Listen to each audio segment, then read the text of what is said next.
In this lesson, we're going to look at the strings for Limbo.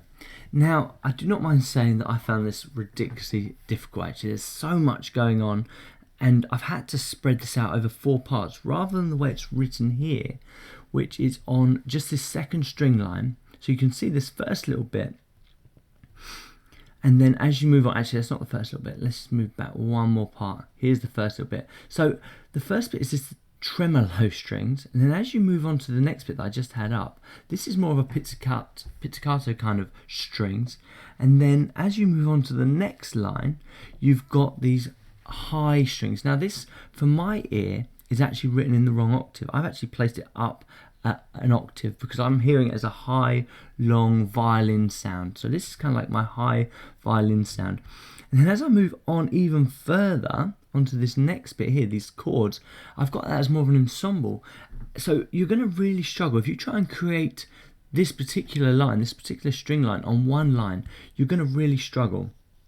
I've had to separate mine over 4 lines. I'll show you how I've done this, and I'll try and go through some of the ways in which I've kind of sorted this out. But just keeping in mind that it was ridiculously difficult and it's taken me a long time to get this far. So here it is here. So as you can see, I've got my tremolo strings, I've got my pizzicato strings, I've got my high violin strings, and then I've got my ensemble. So let's just start with this tremolo. Now this is a custom build, so you can go straight to the tremolo sound. So if I open up the EXS24, and if you click on this button here and you go through to the factory settings and then orchestra and then strings, in here you will find a tremolo strings up here, and that will do the job just as well as this one here. But I just wanted to do a bit of a custom build, so all I've kind of done with mine is I've come to the string ensemble and then I've started tweaking the sounds. Once I've got this sound set up, I've then come over and I've added some effects. Now I've added a tremolo sound, and I've also added this kind of vibrato sound. The vibrato hasn't done exactly what I wanted it to, which was kind of make the sound louder as I got to the end. So what I'm going to need to do is come into my automation with this, click over to volume, and as it goes through the piece, I'm going to need to zoom in to show you this. As it goes through the piece, I'm just going to need to create a peak in my volume actually to get that kind of sound I want. So I'll have to do a bit more, but it kind of just gets louder as we go through. Let me just show you this on the track. So here we go. This first little bit is the tremolo.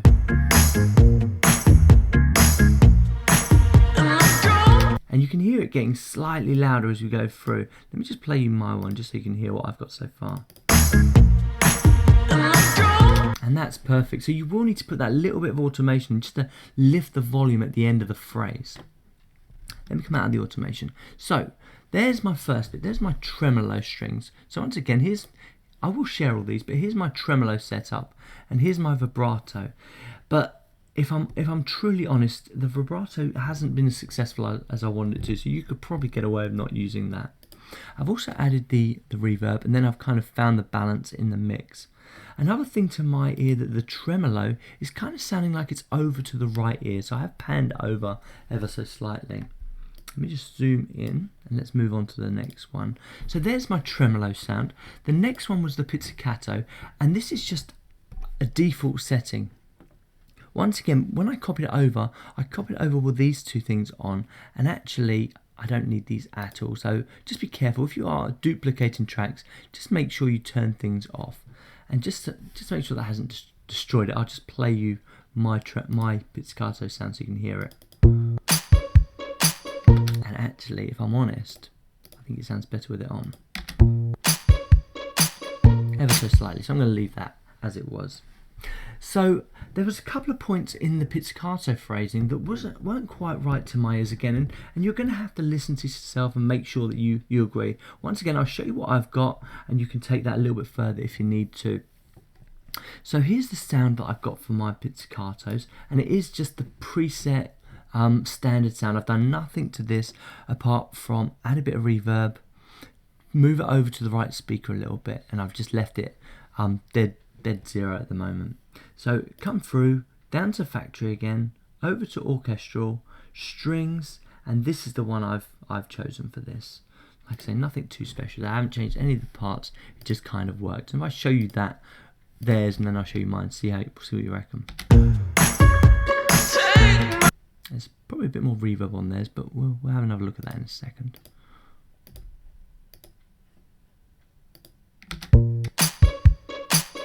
So theirs is slightly thicker than mine, but I can come back and I can reevaluate.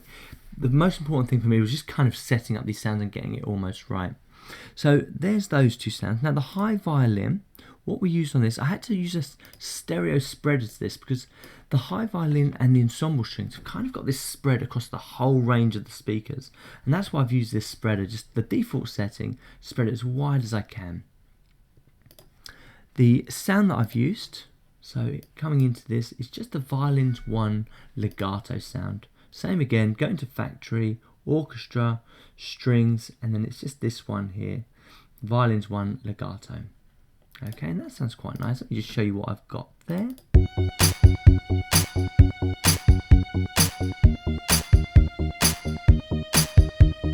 And as said previously, this part here is actually, in my score, an octave higher than what it's written in the score. So on my piece, it's an octave higher. So I've got it at F sharp 4, okay, whereas it's written at F sharp 3. So the next bit and the last bit is just the standard ensemble section. So let's come over to this and show you this. Once again, the spreader's on there, bit of reverb, dead center, really low in the mix. Okay, I did not need to bring it up. However, when it got to the end section, I am doing some automation because I did want to bring it up in the mix at the end. So let me just bring my automation in, and you can see there's this nice kind of, and it starts to get quite big and quite loud at that point. So the sound that I've used for this is just the standard strings, and that can be found factory, orchestra, strings, and then just this standard string sound. And I haven't really tweaked any of these sounds, so that was just a standard. Let me just play theirs and then I'll play mine. Hallelujah, here I come now. And as you can hear, it's really sunk in the mix. Let me just play you mine. You can hear mine a lot clearer than theirs.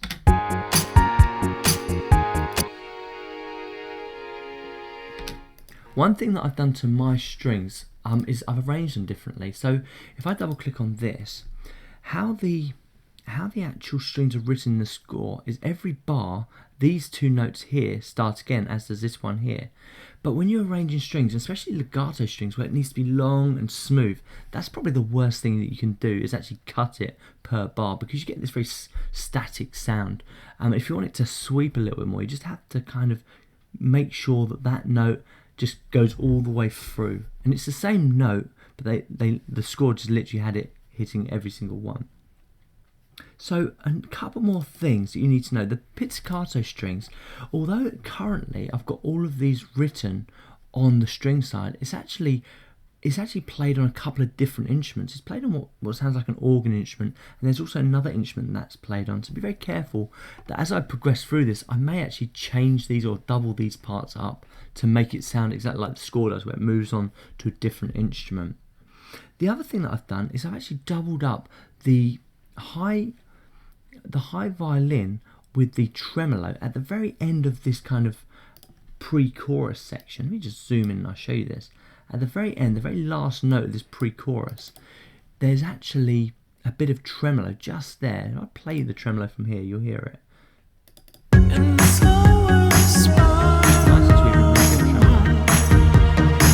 Okay, so that's something I did do, is actually just doubled this up on that last note just so that I can get that tremolo.